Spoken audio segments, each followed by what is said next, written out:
филмски науки, публицист и продуцент. Веќе една деценија активно ги истражувам природните ресурси, културното наследство и економскиот потенцијал на мојот роден крај Овче поле. Долги години сум член на Меѓународната научна асоциација Super Brain Research Group, која се занимава со археоакустика и го проучува влијанието на светите места врз човечкиот мозок. Работам и како надворешен соработник и преведувач за Меѓународниот славенски универзитет. Со тимот на продукција Ристон создаваме документарни филмови, а повеќе за нашата работа може да се прочита и на интернет страницата ovchepole.mk. Изданието кое што го промовираме денес е превод на руски јазик на книгата Свети Николе, главна наслова во Овчеполската котлина, која беше објавена пред 3 години на македонски јазик. Ова е мојата 12-та книга. Изданието започнаа со Имагинариум во 2016 година и продолжија со 5 зборници за Овче поле, зборниците за Кратово и Свети Николе, споменатата книга за Свети Николе на македонски јазик, книгата за овчеполските работи и малата збирка Овчеполски прикази. Сликата на корицата од оваа книга која презентираме денес е многу стара, од првиот научен труд за градчето Свети Никола во 1936 година, напишан од Мане Чучков.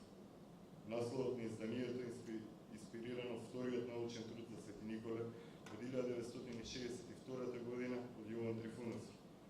Во оваа книга можете да прочитате дека нашиот град Свети Николе до пред 75 години официјално бил именуван како Свети Никола.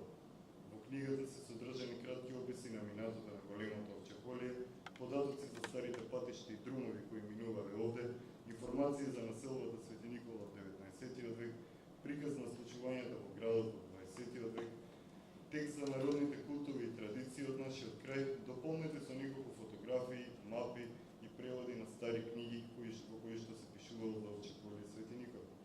Може би за некои изданието изгледа мало по формат и содржина, но оние што веќе ја прочитале книгата знаат за тежината на авторскиот текст и обемноста на понудените информации. За пишување на оваа книга употребив податоци од дигиталните библиотеки на Македонија, Бугарија, Србија, Хрватска, Словенија и неколку интернет архиви на англиски и руски јазик.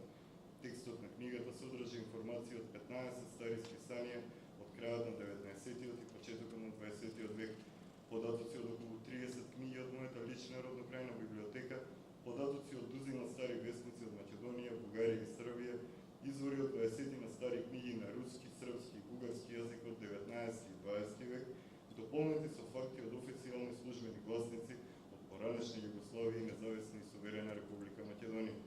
Описот на Свети Николе во книгата се однесува на периодот од првите познати податоци за населбата па се до крајот на 20 век.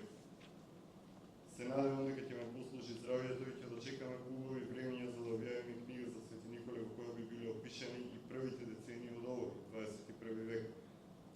Свети Николе главно е поселение Овчеполски котловини или Свети Николе главната населба во Овчеполската котлина е прва книга за нашиот град која е објавена на руски јазик. Преводот го направи Костадин Голаков, а лектурата е на Софија Олимпиевич.